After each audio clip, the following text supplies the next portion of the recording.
जो अक्षर है, अक्षर का अर्थ क्या होता है, जिसका कोई क्षरण ही नहीं होता है, जिसका कोई क्षय नहीं होता है। ठीक है, क्षरात व्यतिरिक्त अक्षरम, जो क्षर से भिन्न है, जो क्षर से भिन्न है तो उसको अक्षर कहते हैं। तो अक्षर माने अविनाशी, जिसका कोई विनाश नहीं, जो नष्ट नहीं होता है, वह अविनाशी। तो ये तू अक्षरम, देन अनिर्देश्यम।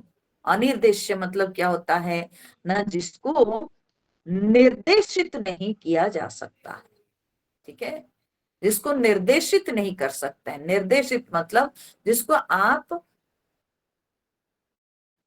कोई एक लक्षण लेके उसको आप इंगित नहीं कर सकते हैं, इंडिकेट नहीं कर सकते हैं।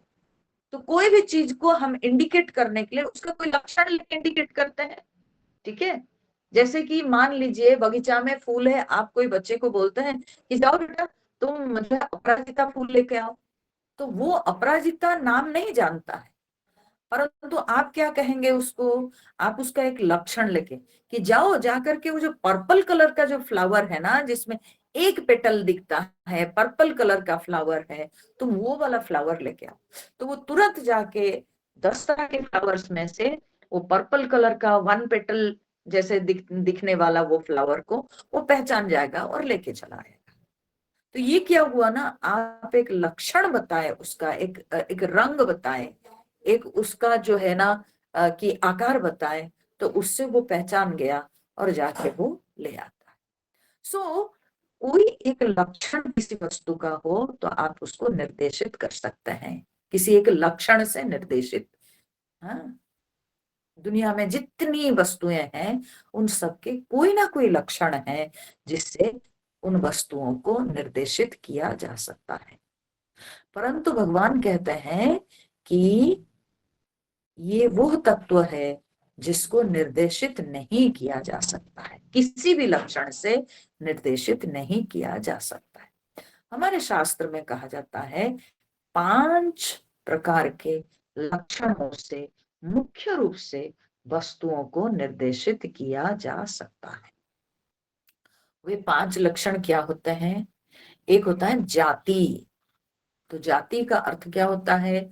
जाति का अर्थ होता है जिस योनि में जन्म हुआ है उसको जाति कहते हैं।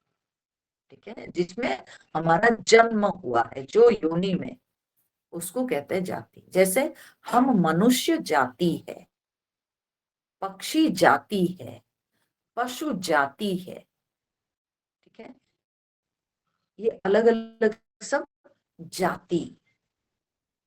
तो जाति से लक्षित किया जा सकता है कोई भी।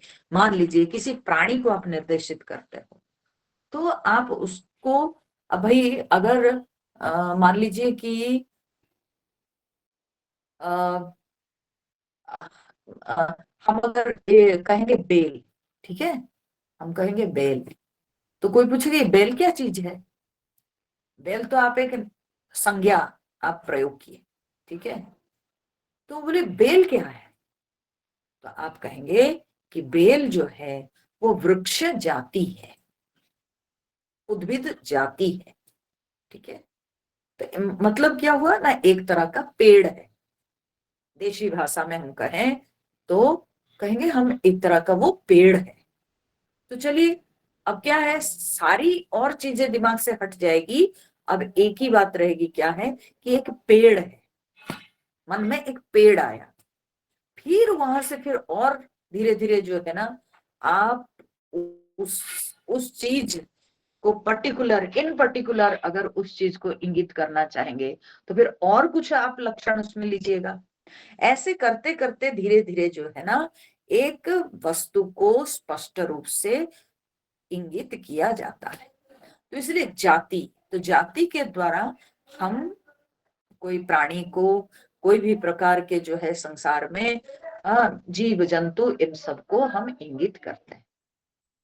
तो सबकी एक जाति होती है, तो जाति से इंगित किया जाता है।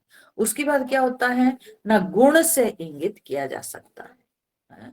गुण से, अब जैसे कि अगर कहा जाए कि गन्ना, हाँ, हम अगर कहीं बोल रहे हैं, वर्णन कर रहे हैं, अरे गन्ना खाने से इतना बढ़िया लगता है, तो वो कोई सुनने वाला बोलता है वो कैसा लगता है, तो आप उसका गुण क्या बोलेंगे कि वो मीठा लगता है, गन्ना चूसने से बहुत मीठा लगता है। तो मीठा जो है, मिठास, ये उसका गुण है, ये उसका गुण है। करेला, हाँ, तो कड़वा, ये उसका गुण है। तो गुणों से भी आप जो है बता सकते हैं कि एक जो है कड़वा, एक कड़वी सब्जी होती है जिसको करेला कहते हैं, तो मन में एक भाव बनता है। तो इसलिए गुणों से भी इंगित की जा सकती है वस्तु। फिर क्या, जाति हो गई, गुण हो गया, फिर उसके बाद क्रिया। क्रिया मतलब क्या है ना, उसकी कोई जो फंक्शन है, कोई एक्टिविटी, जो उसका मुख्य, हाँ, एक्टिविटी हो या मुख्य फंक्शन हो, तो उससे आप इंगित कर सकते हैं। ठीक है, मान लीजिए कि एक बच्चा को आपको सिखाना पड़ेगा, आपको बताना पड़ेगा कुम्हार, तो कुम्हार कौन होता है, तो कुम्हार को उसके उसकी क्रिया से आप बच्चे को समझा सकते हैं कि बेटा कुम्हार उसी को कहते हैं जो मटका बनाता है, जो पॉट्स को बनाता है। तो कुंभ शब्द से जो कुंभ बनाता है वो कुम्हार होता है। कुम्हार, कुम्हार होना चाहिए, कुम्हार से कुम्हार, कुम्हार हो गया। तो जो कुंभ बनाने वाला अर्थात क्या होता है ना, जो मिट्टी के पात्र, मिट्टी के बर्तन सब बनाते हैं, तो उनको कुम्हार हम लोग कहते हैं। तो ये उसकी क्रिया से आप जो है इंगित किए। तो क्रिया से भी वस्तु, व्यक्ति, प्राणियों को चिन्हित किया जा सकता है। तो जाति, गुण, क्रिया, और फिर क्या है ना, रूढ़ी। रूढ़ी का अर्थ क्या होता है, रूढ़ी ये होता है कि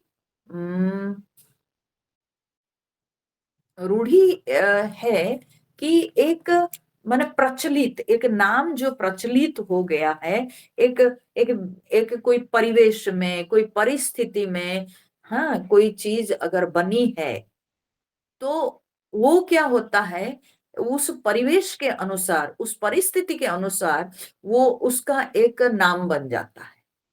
हाँ, उसका नाम बन जाता है। ठीक है, अरे जैसे एक बिहार में एक संत थे, मैंने सुना है, हमारे जो है ना बोकारो मिशन में पहले हमारे सेक्रेटरी थे, तो वो बोलते थे हम लोग जब छोटे थे तो हमारे गांव के पास एक बाबा रहते थे, एक साधु रहते थे, और बड़ी निष्ठा के साथ वे अपनी साधना, अपने जीवन यापन करते थे, और वे कुछ खाते नहीं थे। तो वो केवल जो है, ये जो दूब घास है, वो दूब घास के रस निकाल के वही वो पीते थे, और कुछ ग्रहण नहीं करते थे। तो इसलिए लोग उनको क्या बोलने लगे थे, बोले उनका नाम हम कोई जानता नहीं था, सब बोलता था दुबिया बाबा, सब बोलते थे उनको दुबिया बाबा, और दूब का रस पीते थे तो दुबिया बाबा। तो ये क्या हो गई, इसको कहते हैं रूढ़ी। ये हो गई एक रूढ़ी, कोई एक परिस्थिति, कोई एक परिवेश में। अब हम कहते हैं कमल फूल को हम कहते हैं पंकज। पंकज क्यों, क्योंकि पंख में जात हुआ, तो वो पंख में से निकला, तो उसको पंकज कहते हैं। तो ये एक रूढ़ी है। तो एक निर्दिष्ट परिवेश में एक निर्दिष्ट प्रकार के लक्षण दिखता है, या व्यवहार हो जाता है, तो तब उसका वैसे नाम हो जाता है। तो रूढ़ी से वस्तुओं को चिन्हित किया जाता है। ठीक है, तो इस तरह से जाति, गुण, क्रिया, रूढ़ी और संबंध, ठीक है, संबंध से भी जाना जाता है, उनका बेटा, उनका भाई, ऐसे करके संबंध से भी जाना जाता है। तो इस प्रकार से ये 5 लक्षणों से वस्तु, व्यक्ति, प्राणियों को इंगित किया जाता है, संकेत किया जाता है, तो निर्देशित किया जा सकता है। परंतु जो तत्व इन 5 चीजों से बाहर है, इन 5 लक्षणों से बाहर है, यानी जिसका कोई जाति नहीं, जिसका कोई गुण नहीं, जिसकी कोई क्रिया नहीं, जिसकी कोई रूढ़ी नहीं, और ना तो कोई संबंध भी है किसी के साथ, तो ये 5 चीजों से जो बाहर है उसको कहते हैं अनिर्देश्य, यानी जिसको किसी भी तरह से निर्देशित नहीं किया जा सकता है। कोई लक्षण के द्वारा जिसको निर्देशित नहीं किया जा सकता है तो उसको कहते हैं अनिर्देश्यम। तो भगवान यहाँ पर कहते हैं अक्षरम अनिर्देश्यम, यानी अविनाशी और जो निर्देशित नहीं किया जा सकता है, यानी जो क्या बोलते हैं सांसारिक लक्षणों से परे है, इन लक्षणों से वो बाहर है, अनिर्देश्यम। फिर क्या, अव्यक्तम। अव्यक्त का अर्थ क्या होता है? अव्यक्त का अर्थ होता है जो व्यक्त नहीं। तो व्यक्त नहीं माने क्या होता है? व्यक्त, फिर यहाँ समझने वाली बात है, हम किस चीज को कहेंगे व्यक्त? कब कहते हैं हम व्यक्त? बिल्कुल एकदम हम लोग स्थूल दृष्टि से हम लोग जो माने समझते हैं, तो वो क्या कहते हैं? व्यक्त वही है जिसको आंखों से हम देख सकते हैं, है ना, हम यही कहते हैं। परंतु केवल आंखों से क्या हम सब चीजों को केवल आंखों से ही देखते हैं? क्यों? कान शब्दों को नहीं समझ रहा है क्या? तो शब्द किससे व्यक्त हो रहा है? तो कानों से। गंध किससे व्यक्त हो रहा है? हो रही है नाक से। रस जिह्वा से। स्पर्श चर्म से। तो इसलिए पांचों ज्ञानेंद्रियां अपने पांचों विषयों को व्यक्त करते हैं। तो इस कारण से जो हमारे ज्ञानेंद्रियों के द्वारा जो चिन्हित होती है जो वस्तु, उसको कहते हैं व्यक्त। लेकिन जो इंद्रिय से परे है, जो अतीन्द्रिय विषय जिसको कहते हैं, जो इंद्रियों से परे है, तो उसको कहते हैं अव्यक्त। वो है अव्यक्त, वो अतीन्द्रिय विषय है।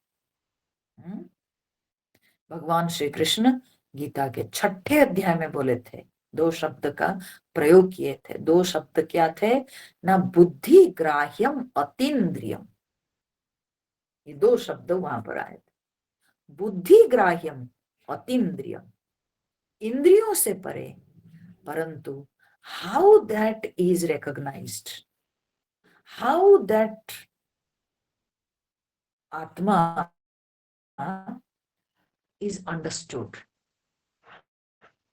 It is understood by the intellect.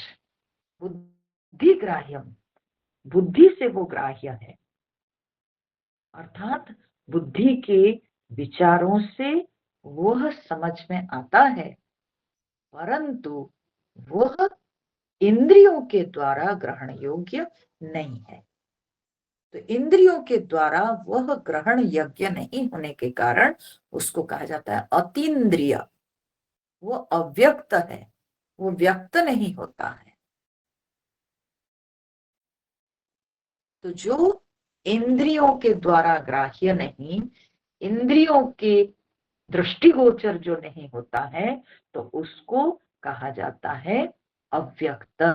वो व्यक्त नहीं होता। ठीक है, तो वो अव्यक्त है, वह अक्षर है, वह अनिर्देश्य है, और फिर क्या, न सर्वत्रगम। सर्वत्रगम अर्थात जो सब तक पहुंचा हुआ है,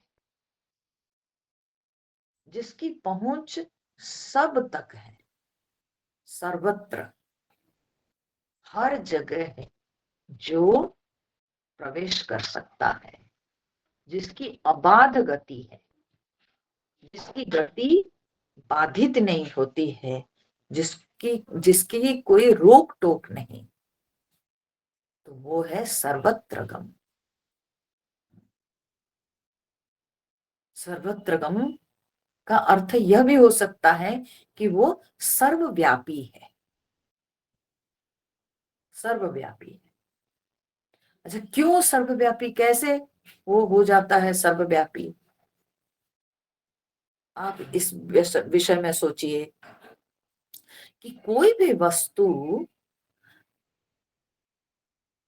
जितना स्थूल वो होती चली जाएगी, उसकी गति उतनी उतनी बाधित होती जाती है। ठीक है? और जो वस्तु जितना सूक्ष्म होती है, उतना ही उसकी व्यापकता, उतनी ही उसकी व्यापकता बढ़ जाती है। ठीक है? आप देखिए, बर्फ, बर्फ जो है वो सबके अंदर नहीं प्रवेश कर सकती है। उसका एक शेप है, उसकी एक साइज है। उस शेप साइज के अनुरूप अगर उसको स्थान मिले या खाली जगह मिले तो वो प्रवेश कर सकती है, नहीं तो सब जगह नहीं जा सकती बर्फ। लेकिन अगर जल हो तो जल का फैलाव अधिक है, जल अधिक मात्रा में जो है प्रवेश कर सकता है। और वही जब भाप हो जाता है तो फिर वो और ज्यादा, उसके अंदर और ज्यादा व्यापकता बढ़ जाती है। तो जो वस्तु जितनी सूक्ष्म होती है उसकी व्यापकता उतनी अधिक हो जाती है। तो जब सर्वत्रगम कहा गया, जो सब तक पहुंचा हुआ है, तो यानी क्या है? वो सबसे सूक्ष्म है, वो सूक्ष्माति सूक्ष्म है। तो क्योंकि वो सूक्ष्माति सूक्ष्म है तो इसीलिए वह सर्वत्र फैला हुआ है, वह सब तक पहुंच सकता है, उसको कोई रोक टोक नहीं है। सर्वत्रगम। फिर भगवान कहते हैं अचिंत्यम। अचिंत्यम का अर्थ क्या है? कि जो चिंतन नहीं किया जा सकता है।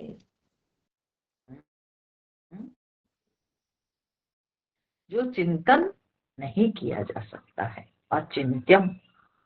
तो यहाँ चिंतन नहीं किया जा सकता है, अर्थ क्या है? चिंत्य कहने का क्या होता है मतलब ना, कि ये मन बुद्धि का विषय नहीं हो सकता है। ठीक है? आप मन बुद्धि से आप विचार करके युक्ति के द्वारा आप सिद्ध करते हो कि something like this must be there. Okay, it is proved. तो तर्क के द्वारा आप सिद्ध करते हो कि यस, ऐसा कुछ होगा, ऐसा कुछ होना चाहिए। परंतु वो मन बुद्धि के द्वारा जाना नहीं जा सकता है, क्योंकि वह तत्व ऐसा है कि जहां, जिसकी अनुभूति में मन बुद्धि भी लीन हो जाती है, क्योंकि वो मन बुद्धि से परे है, वो मन बुद्धि का प्रकाशक है। तो जब मन बुद्धि का वो प्रकाशक है तो मन बुद्धि कैसे उसको प्रकाशित कर सकते हैं? तो इसलिए बुद्धि उसको प्रकाशित नहीं कर सकती है। बुद्धि युक्तियों के द्वारा मन में जितने प्रकार के संदेह हैं उन संदेहों को दूर कर देती है, और संदेहों को दूर करने के पश्चात जब उस तत्व में प्रतिष्ठा होती है तब बुद्धि भी उसमें लीन हो जाती है, बुद्धि शांत हो जाती है और बुद्धि को काम करने की आवश्यकता नहीं होती है। तो बुद्धि शांत हो जाती है। तो इसीलिए वह चिंतन के भी योग्य नहीं है, वो चिंतन से भी परे है, वह चिंतन का जो है वो विषय नहीं है, तो बुद्धि का विषय नहीं है, तो वो अचिंत्य है।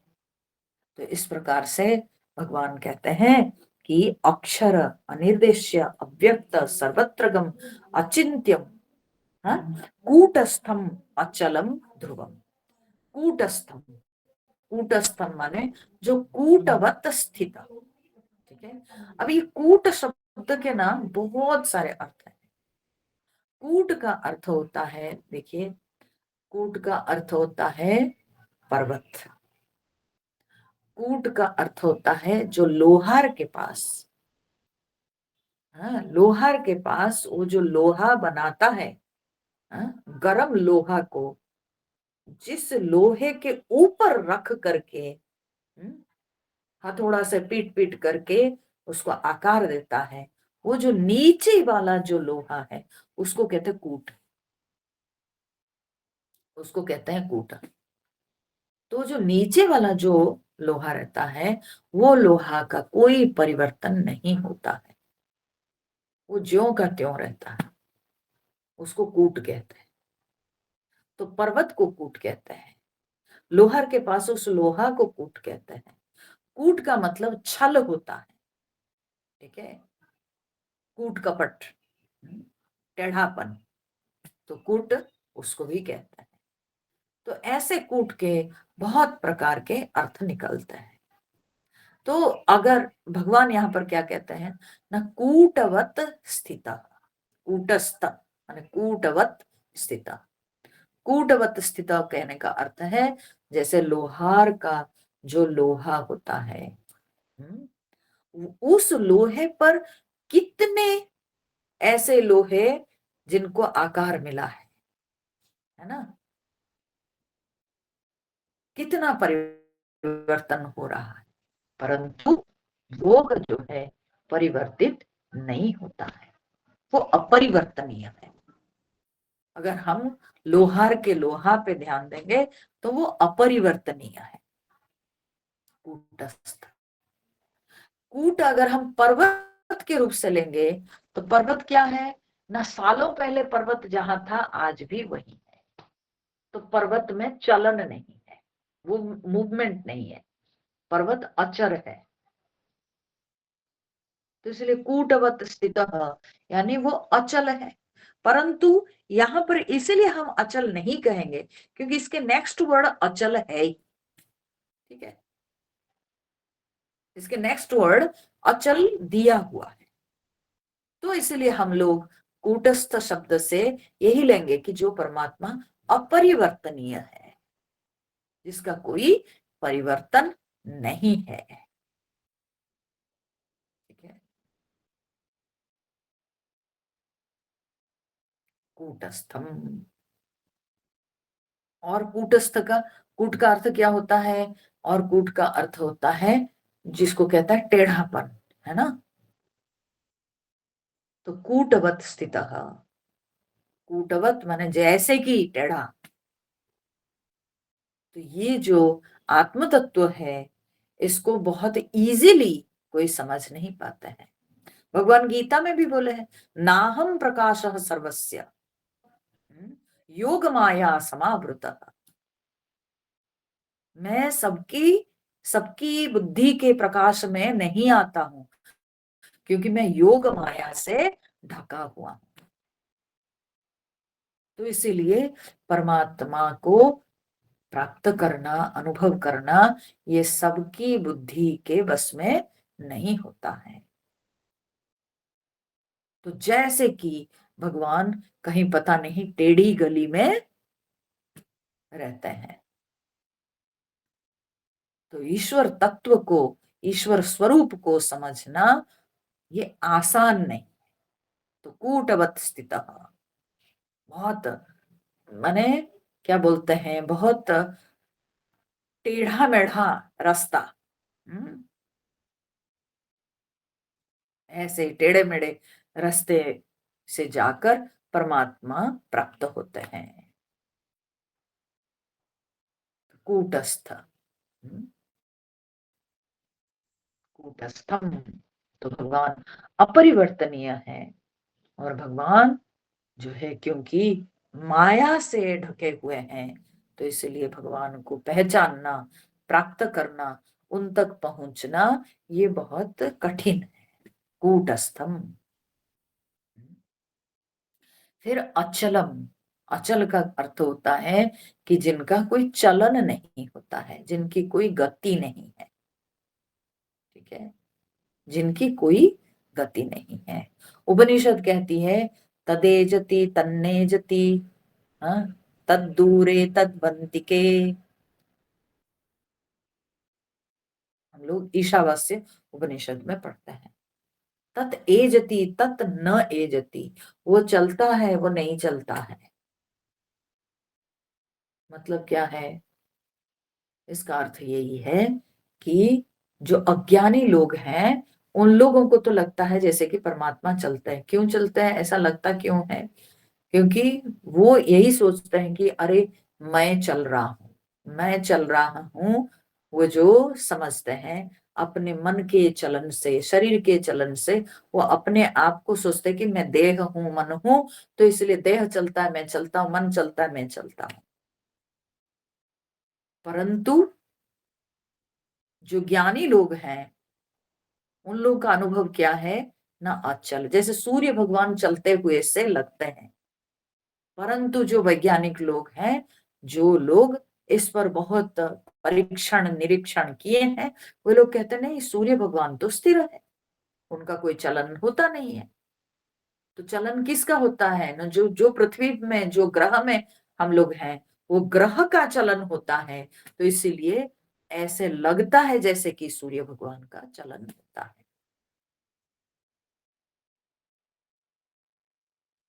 तो अचल है परमात्मा। परमात्मा अचल है का अर्थ है कि परमात्मा स्थिर है, उनका चलन होता नहीं। क्यों चलन नहीं होता है? क्योंकि गति होने के लिए आपको खाली जगह चाहिए। कोई भी वस्तु की गति तब हो सकती है जब उसके आसपास के स्थान खाली हो, शून्य स्थान हो, स्पेस हो, तब भी उस वस्तु की मूवमेंट हो सकती है। परंतु अगर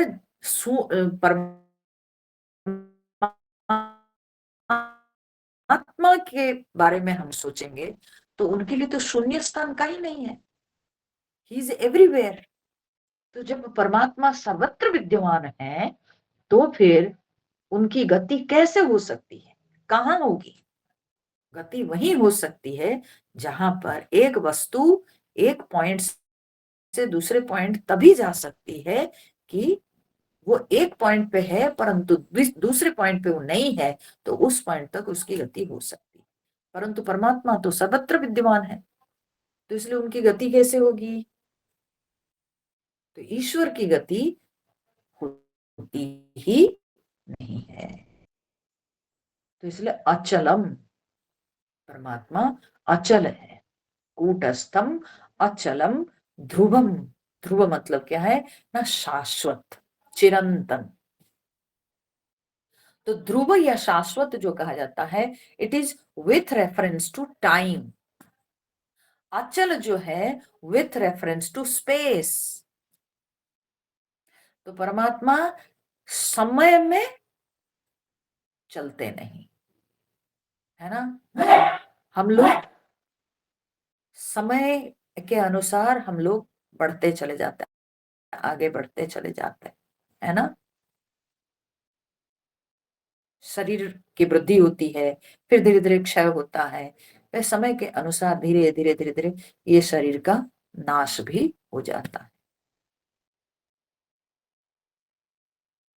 लेकिन समय क्या बोलता है, मतलब जो है, अगर हम समय की सीमा पर ध्यान दें तो परमात्मा वो सीमा में आबद्ध नहीं है और समय के अनुसार परमात्मा में कोई परिवर्तन नहीं है कि वो एक दिन बच्चे थे और एक दिन बूढ़े हो जाएंगे, वैसे उनके साथ कुछ नहीं होता है। वे नए हैं अभी, बाद में पुराने हो जाएंगे, वैसे कुछ नहीं होता है। तो वो चिरंतन है। तो ज्यों का त्यों हर समय में विद्यमान है। So with reference to time, there is no change in Atma. That is why it is called as Dhruvam. With reference to space, स्थान के अनुसार गति होती है, चलन होता है, movement. So with reference to space, Paramatma has no movement. That is why he is called as Achalam. Okay.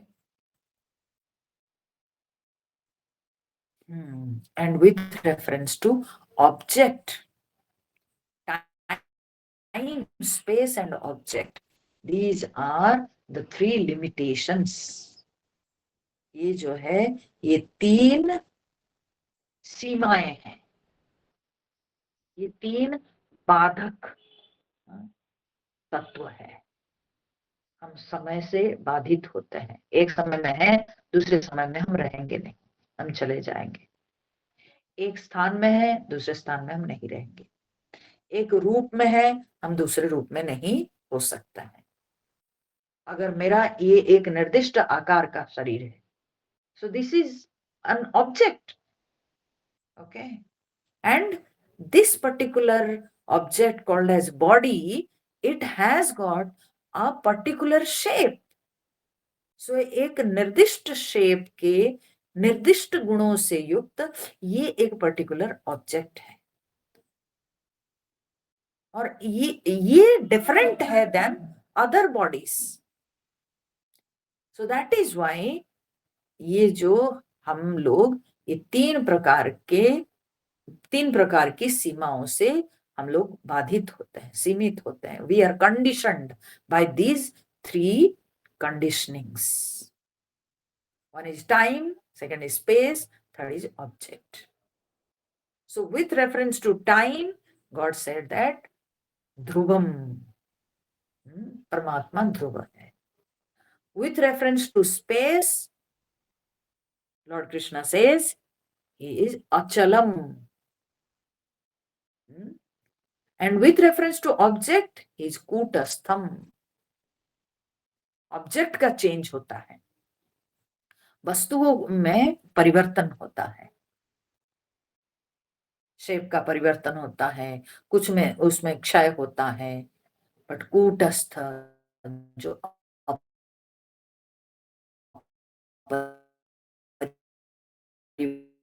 परिवर्तनीय है, जिसका कोई परिवर्तन नहीं, तो इसलिए वो वस्तुगत सीमा से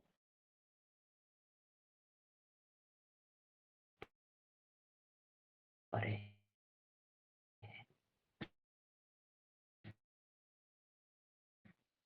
तो वस्तुगत जो बंधन है उससे परे, सो समय से परे हैं, स्थान से परे हैं, से परे हैं। तो परमात्मा अक्षर है, अनिर्देश्य है, अव्यक्त है, सर्वत्र गम है, अचिंत्यम है, कूटस्थम है, अचलम है, ध्रुवम है। तो ये परमात्मा का स्वरूप है।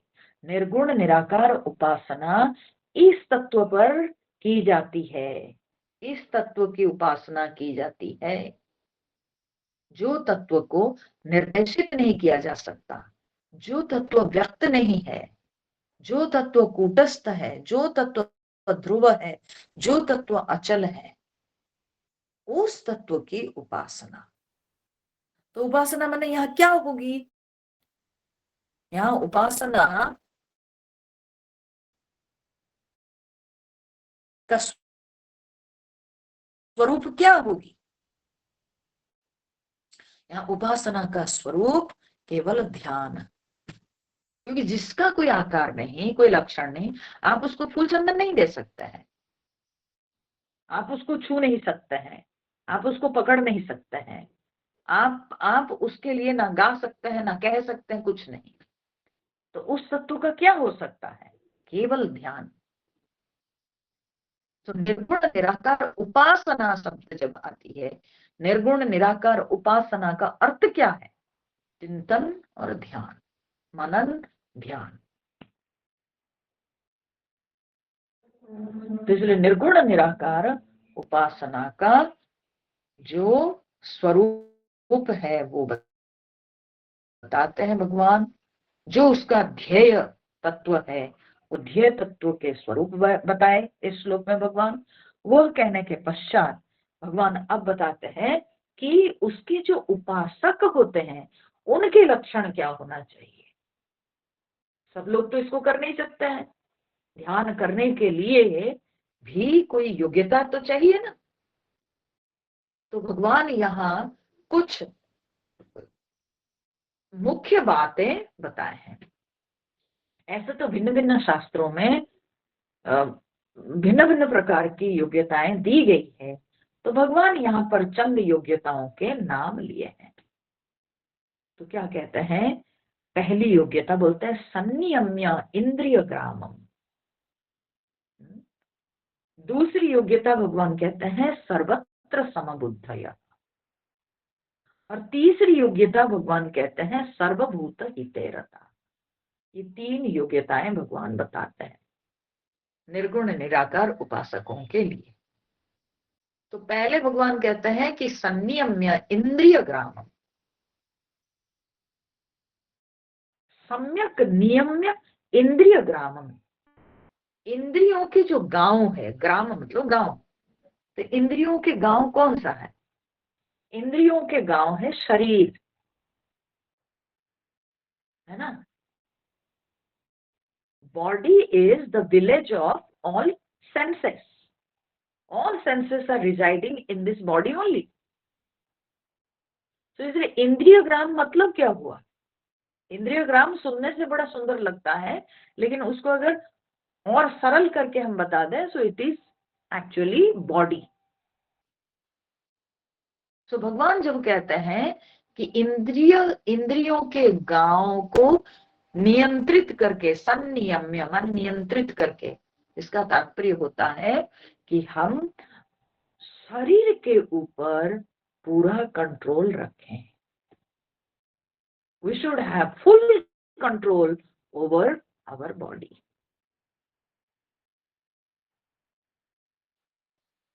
क्या हम बोल रहे हैं, क्या हम खा रहे हैं, क्या हम सुन रहे हैं, क्या हम देख रहे हैं, क्या हम सूंघ रहे हैं, हम क्या टच कर रहे हैं, कैसे टच कर रहे हैं। So all these things we should be careful about. संनियम्य इंद्रिय ग्रामम, इंद्रियों पर हमारा पूरा कंट्रोल होना चाहिए। यहीं से साधना की शुरुआत होती।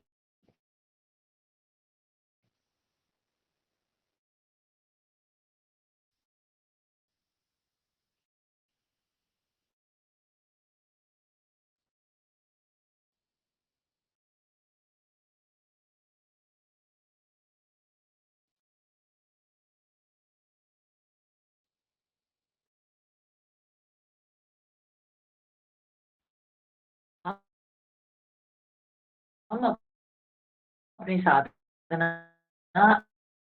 आगे के साधना करने से पहले अपने इंद्रियों को अपने नियंत्रण में लाना चाहिए।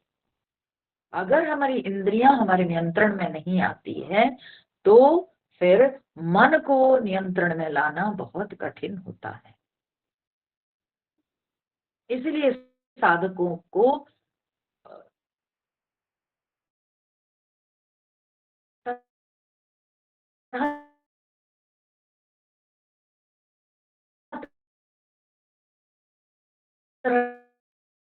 के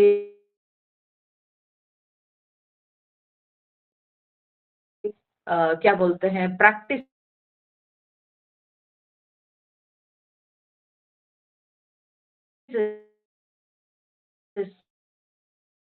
करना पड़ता है कि ये खाना, ये नहीं खाना, ऐसे जो है उनको रहना, ऐसे स्थान पे रहना चाहिए, एकांत में रहना। लोगों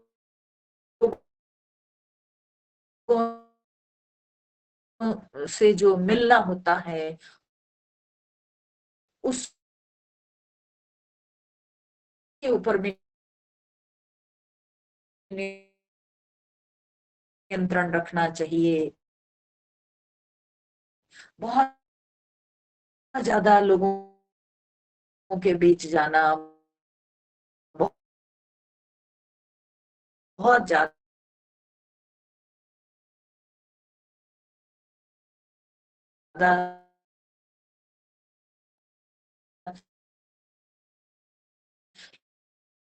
लोगों से मिलना, ये सब से क्यों आखिर साधक अपने आप को बचाता है? क्योंकि इंद्रियों पर नियंत्रण रखना उसका लक्ष्य होता है।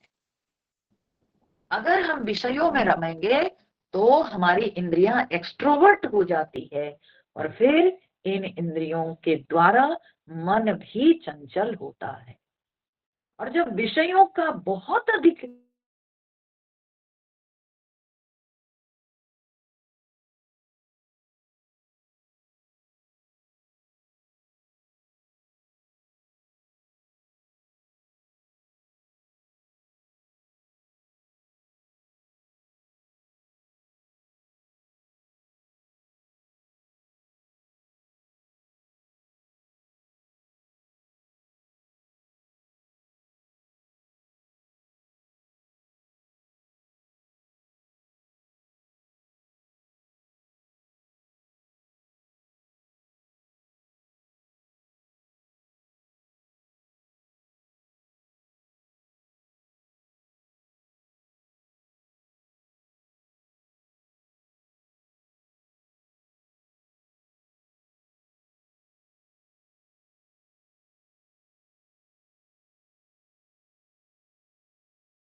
आवाज नहीं आ रही है। तो समता का तात्पर्य यह है कि भगवान यहाँ जो कह रहे हैं, दूसरा क्वालिफिकेशन, कि सर्वत्र समबुद्धयः, सर्वत्र सब जगह बुद्धि में साम्यता होनी चाहिए। तो बुद्धि की यह जो साम्यता, इसका तात्पर्य क्या है? बुद्धि की साम्यता का अर्थ होता है कि देखिए, अगर हम आकार विकार को देखेंगे तब तो विषमता नजर आएगी। सब आकार समान नहीं है, सबके अंदर अलग अलग प्रकार के विकार हैं, सबके अलग लक्षण हैं, सबके अलग संस्कार हैं। तो इसलिए समता कैसे हो सकती है? तो समता आती है केवल एक ही बात से, वो है कि जब हम सब में अधिष्ठान परमात्मा को देखते हैं, क्योंकि एक परमात्मा ही सर्वत्र समान है। तो जब ईश्वर की विद्यता को हम अनुभव करते हैं, existence of truth is everywhere and it is one and same, वो एक है और अभिन्न है, वो अलग नहीं है। तो ये जब भावना आती है कि वो परमात्मा सबके अंदर समान रूप से विराजमान करते हैं, जब हम परमात्मा दृष्टि से देखते हैं, तब साम्यता आती है। तो सर्वत्र सम बुद्धयः, और बुद्धि से ये बात को समझते हुए अपने अंदर समता लाने की आवश्यकता है। तो जो निर्गुण निराकार उपासना करने वाले, वे तो भगवान को निर्गुण भाव से देख रहे हैं। तो इसीलिए जो तत्व रूप से जो परमात्मा सबके अंदर है, तो वो परमात्मा में कोई विषमता है ही नहीं।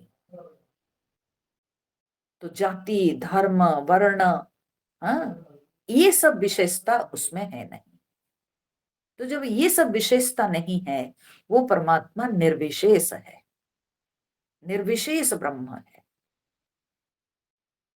तो परमात्मा की इस निर्विशेषता को जब हम बुद्धि से विचार करके इस भाव को हम ग्रहण करते हैं, तब हमारे व्यवहार में भी संतुलन दिखता है, हमारे व्यवहार में भी साम्यता नजर आती है।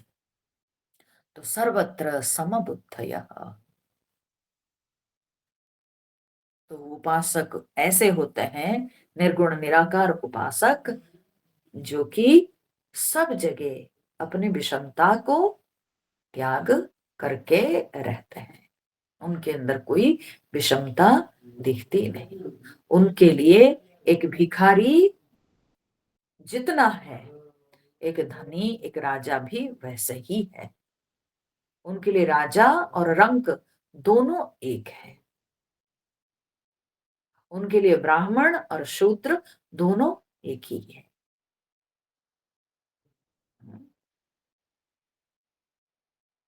क्योंकि परमात्मा रंग के अंदर भी है, राजा के अंदर भी उतना ही है, पशु के अंदर जितना है मनुष्य के अंदर उतना है। तो उस परमात्मा को देखते हुए महात्मा लोग जो होते हैं, उनके अंदर भी इसीलिए कोई भेद नहीं दिखता है। सर्वत्र समबुद्धयः, इसलिए वे सर्वत्र समभाव रख के चलते हैं। तो संयम्य इंद्रिय ग्रामम सर्वत्र समबुद्धयः। और तीसरी बात जो भगवान कहते हैं कि सर्वभूत हिते रताः, सारे प्राणियों के हित में वे लोग रमण करते हैं। जो निर्गुण निराकार उपासना में रहते हैं, तो जगत में जब वे दूसरे प्राणियों के साथ व्यवहार करते हैं, तो उनका लक्ष्य क्या है, उनका प्रयोजन क्या है? बोले उनके अंदर कोई अपना स्वार्थ नहीं होता है, उनका अपना कोई प्रयोजन नहीं। तो उनका एक ही प्रयोजन होता है कि जगत में सबका कल्याण हो, सबका हित हो। सर्वभूत हिते रता, सारे प्राणियों के हित करने में वे लगे रहते हैं। उनकी भावना में हमेशा दूसरों के हित करना, यही लक्ष्य रहता है, यही उद्देश्य रहता है। सर्वभूत हिते रताः, सारे प्राणियों के हित में वे लोग रखते हैं। ठीक है।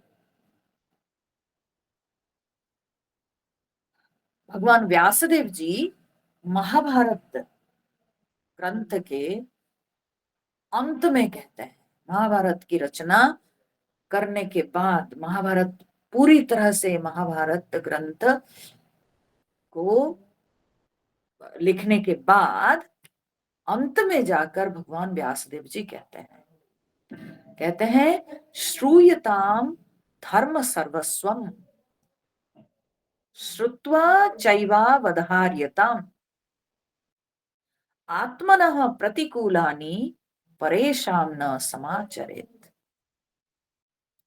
श्रूयताम धर्म सर्वस्वम, सुनना चाहिए धर्म के सार को। धर्म सर्वस्वम माने धर्म के सर्वस्व, धर्म के सार को सुनना चाहिए। और श्रुत्वा केवल सुनने से नहीं होगा, श्रुत्वा च एव अवधार्यताम, श्रुत्वा चैव अवधार्यताम, सुन करके उसको अवधारण माने उसको समझकर उसको धारण करना चाहिए। क्या क्या है वो धर्म का सार? तो कहते हैं आत्मनः प्रतिकूलानि परेशां न समाचरेत्। आत्मनः प्रतिकूलानि, जो अपने लिए जो प्रतिकूल है, परेशान दूसरों के साथ न समाचरेत, उसका आचरण कभी नहीं करना चाहिए।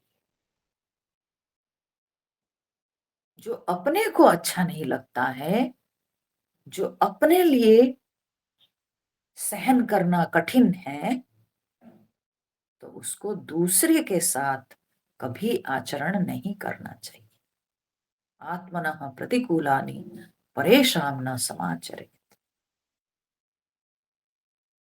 तो इसलिए दूसरों के हित सोचकर वे लोग हमेशा व्यवहार करते हैं। सर्वभूत हिते रता, अर्थ क्या है कि जो हमको प्रतिकूल लगता है, हम कदापि उसको दूसरे के साथ तो करेंगे ही नहीं।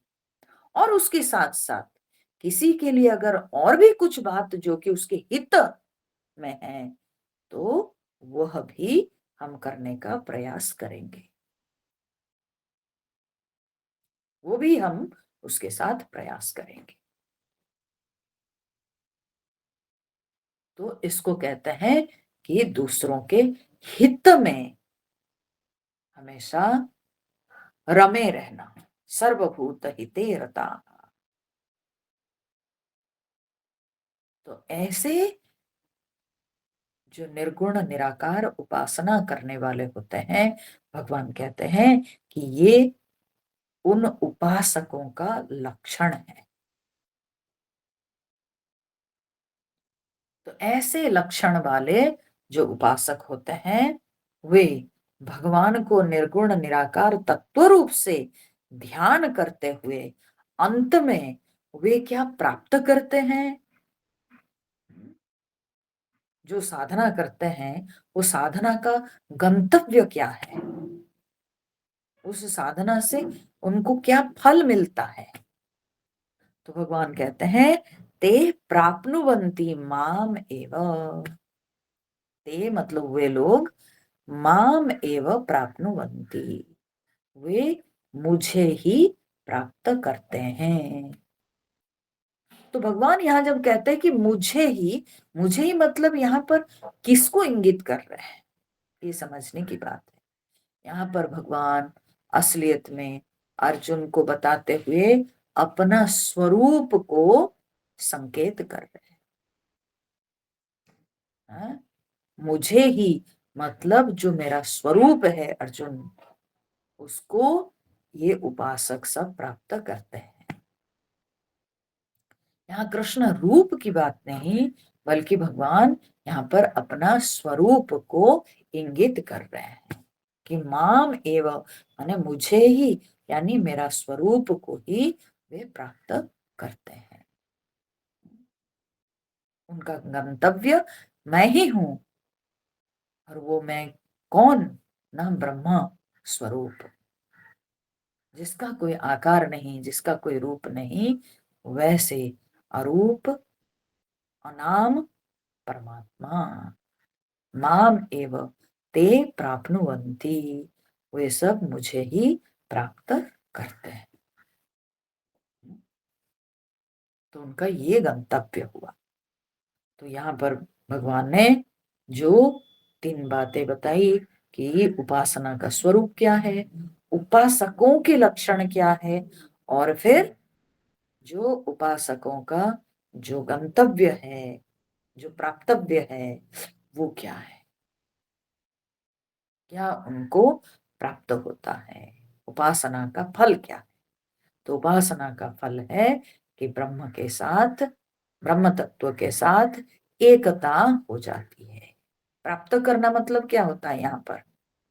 यहाँ प्राप्त करना माने जानना, ज्ञान होना।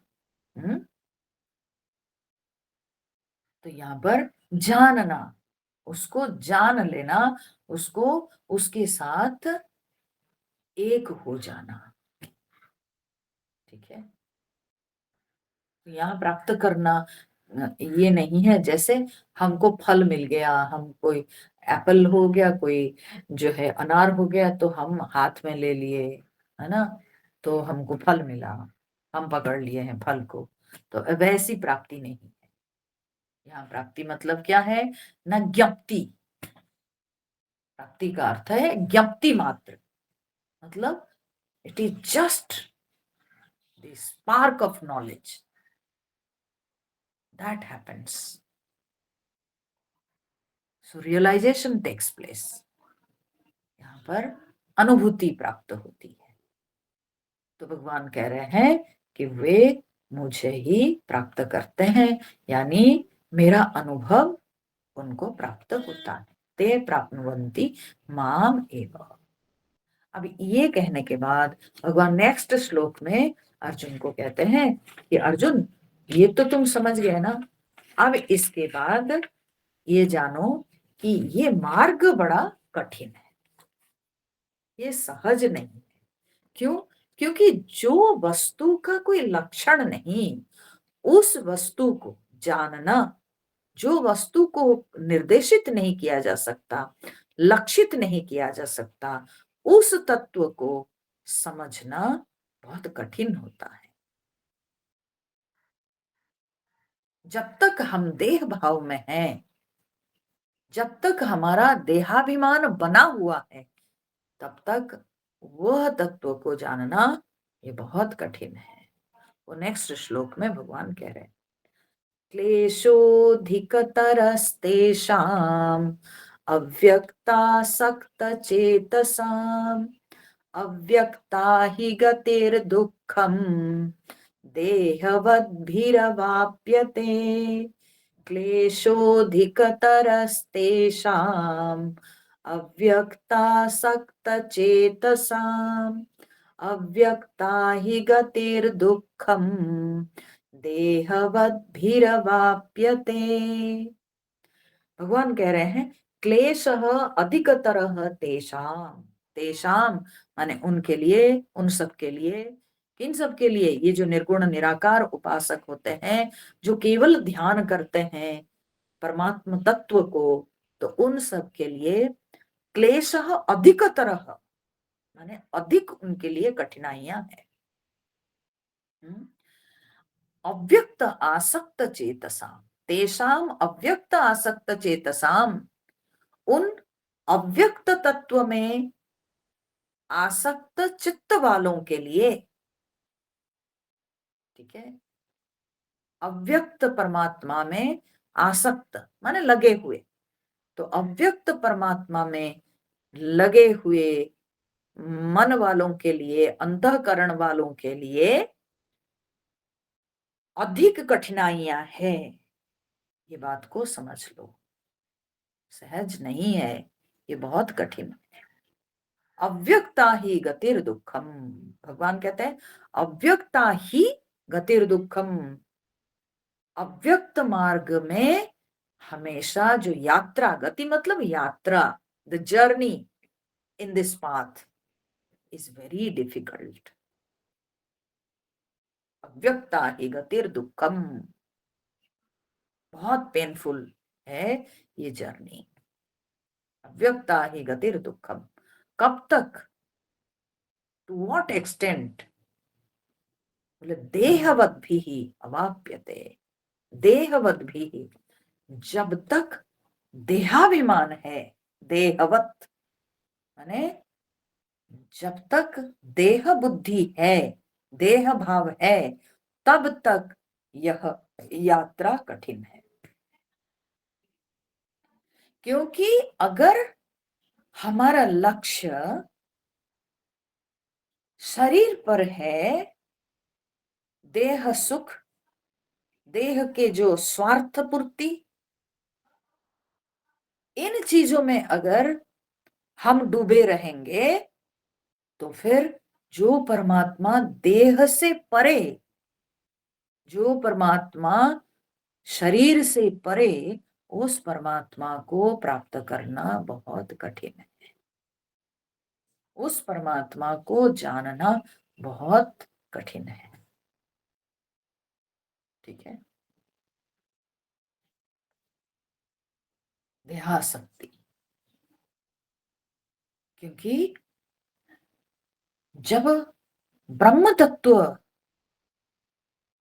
का अनुभव करना होता है, तो उसमें सबसे पहले अगर त्याग करना है किसी को, वो है अपना स्वार्थ, वो है देह, शरीर के सुख को त्याग करना होता है, शरीर के विकारों से ऊपर उठना पड़ता है, शरीर के प्रति जो आसक्ति उसको त्याग करना पड़ता है।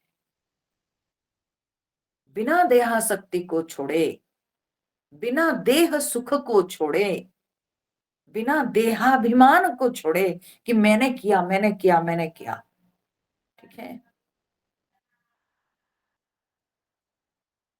तो जब तक इन बातों को हम त्याग नहीं किए हैं, तब तक ब्रह्म तत्व की अनुभूति संभव नहीं। ब्रह्म तत्व की अनुभूति केवल एक कल्पना होके रह जाती है। तो इसलिए यहां पर भगवान कहते हैं देहवद भी ही अव्यक्ता ही गतिर दुखम अवाप्यते। शरीर भाव जब तक है, तब तक अव्यक्त मार्ग, अव्यक्त तत्व, अव्यक्त गति जो है, वो बड़ी दुखम अवाप्यते, अर्थात बहुत कठिनाई से प्राप्त होती है।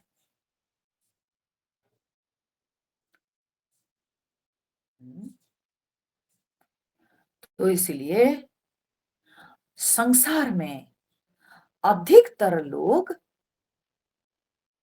सगुण साकार उपासना करते हैं।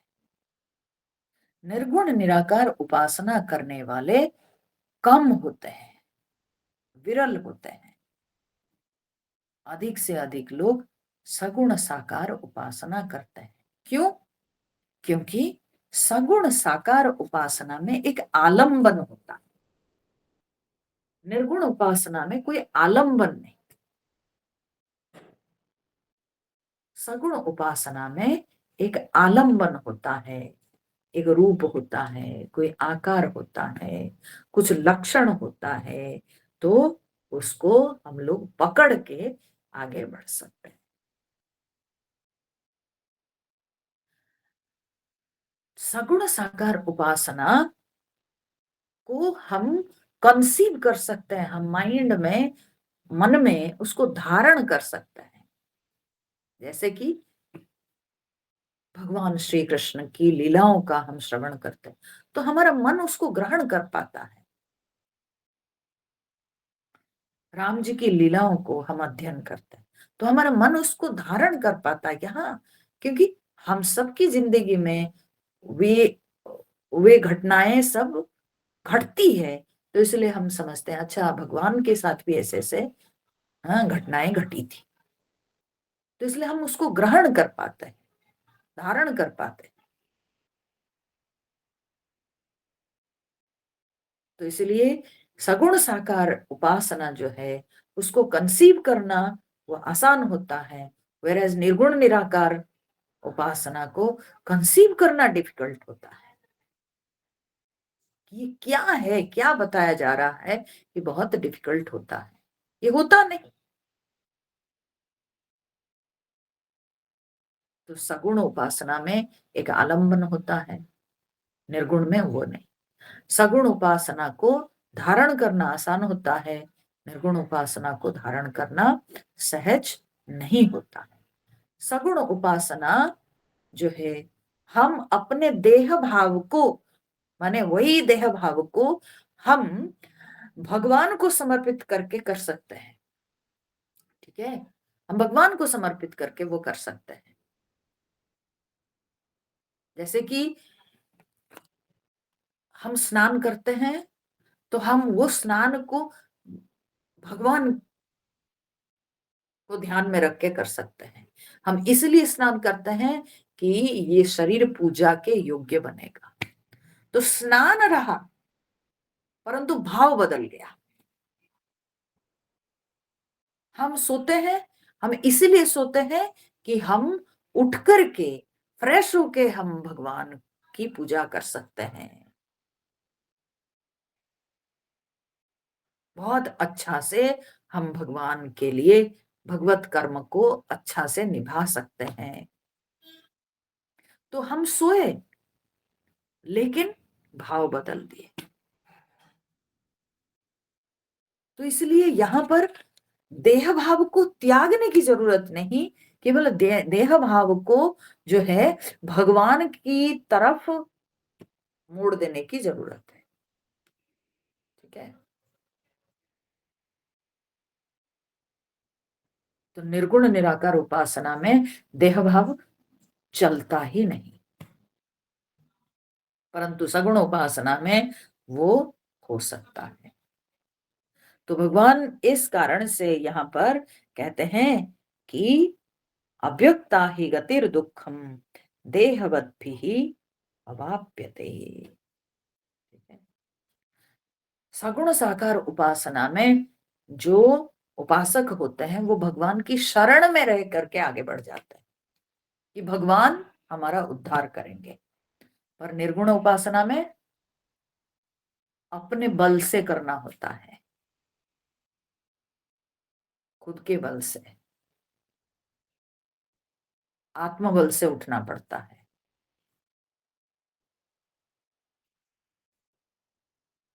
तो बहुत कठिन मार्ग है, होता नहीं ऐसी बात नहीं, परंतु कठिन है। तो भगवान ये बात को स्पष्ट कर दिए यहाँ पर कि ये है निर्गुण उपासना, समझ लो। अब हम तुमको इससे भिन्न जो सगुण उपासना है उसमें क्या किया जाता है तो वो मैं तुमको बताऊंगा, और अंत में उसका फल क्या होता है वो भी मैं तुमको बताऊंगा। तो वो लेकिन भगवान बताएंगे अगले सप्ताह में। तो तब तक के लिए हरिओम। और कल हम लोगों का कल संडे है, शाम को साधना पंचकम का सत्संग होगा। ठीक है, कल शाम को साधना पंचकम का क्लास रहेगा। फिर हम लोग फिर मिलेंगे साधना पंचकम में, नया ग्रंथ, अलग ग्रंथ पढ़ेंगे। तो गीता पढ़ो, रामायण पढ़ो, साधना पंचकम पढ़ो, सब चीज पढ़ो। ठीक है। हरिओम नारायण। ओम पूर्णमदः पूर्णमिदं पूर्णात् पूर्णमुदच्यते पूर्णस्य पूर्णमादाय पूर्णमेवावशिष्यते। ओम शांति शांति शांति। हरि ओम। श्री गुरुभ्यो नमः। हरि ओम।